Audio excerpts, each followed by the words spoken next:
Hello दोस्तों, केना छी अहाँ सब? अहाँ सबके स्वागत करै छी एक और नया ब्लॉग में। तो चलू आइ के ब्लॉग में अहाँ सबके देखाबऽ जा रहल छी बहुत ही फायदेमंद, बहुत ही सेहतमंद और शरीर के लिए एकदम लाभदायक आंवला के अचार बनाबऽ के एकदम आसान तरीका और देसी तरीका। एते आसानी से बतायब जे अहाँके पतो नहीं चलत अचार केना मिनटों में तुरंत बनि गेलै। तो चलू सबसे पहले की करब, धातरी हैत, हम सब धातरी कहै छी आंवला के। तो वह आंवला के बढ़िया से धो लेब। धोला के बाद जते भी अहाँ के पास हैत कच्चा आंवला ओकरा आराम से उबाल लेब। उबाल के अचार बनेबै तो एकरा बढ़िया से उबाल लेब। हम प्रेशर कुकर में 2 सीटी मारि देबै। 3 सीटी में बहुत गल जायत। 2 सीटी मारि के उबाल लेब। देखियो एहन उबालल भऽ गेलै। ओहिके बाद उबालल भऽ जायत एकरा कनी देर सूखले धऽ देबै, जेकर जते भी पानि हेतै से सब सोखि लेतै। ई अचार हम उबाल के बना रहल छी। एहिसँ पहिले हम डालि देने छी बिना उबाल कच्चा आंवला के अचार। जे सब नहीं देखने हैं जाकर जरूर देखब। तो देखियो अब एहिमे हल्दी दऽ देबै। ठीक है, पानि वाइन सुखा जायत। ओहिके बाद कनी देर 1 घंटा रौदा में धऽ देबै ना।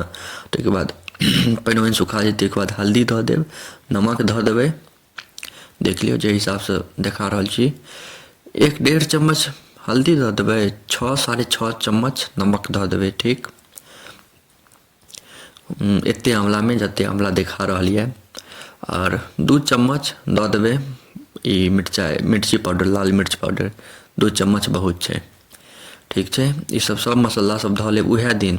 1 घंटा पानि सुखा जायत तो उएह दिन में धऽ देबै। में एको दिन नहीं रुकऽ के रहै छै। धनिया पाउडर सेहो 2 चम्मच दऽ देबै, काफ़ी छै। तो ये सब धऽ के बाद आब तेल धऽ देबै एहिमे कनी। देखियो तेलो धऽ देबै। एकरा सबके बढ़िया से मिला लेब।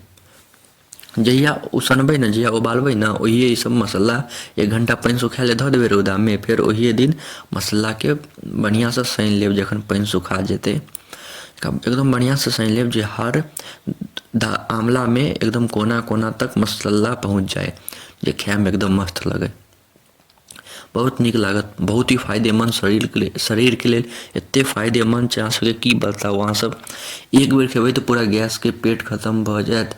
पेट के गैस खत्म भऽ जायत। बहुत भयंकर चीज छै, गजब के छै। पाचक शक्ति बढ़ा देत। बहुत फायदेमंद चीज सब खायल करू। बहुत नीक चीज सब छै आ खाओ में बड़ नीक लगै छै। देखियो एहि हिसाब से पूरा मिला लेब। कते अखने अहाँ सबके मुँह में पानि अबैत हैत।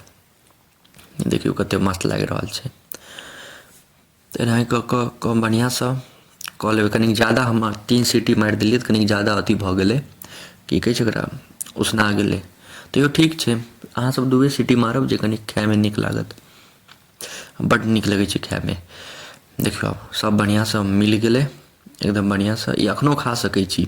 अखनो अहाँ सब खा के देखबै कते मस्त लागत से। अखनो अहाँ सब खा सकै छी, एते नीक लागत।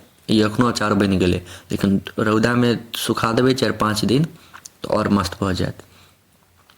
अखनो आराम से खा सकै छी, एते मस्त लागत भात के साथ या किछो के साथ भी बड़ नीक लागत। तो देखियो 5 दिन सुखेला के बाद आब एहन भऽ गेलै। आब भी एकदम तैयार भऽ गेलै। एहिमे नहीं हैत तो हल्का तेल मिला देबै या फिर छोड़ि देब।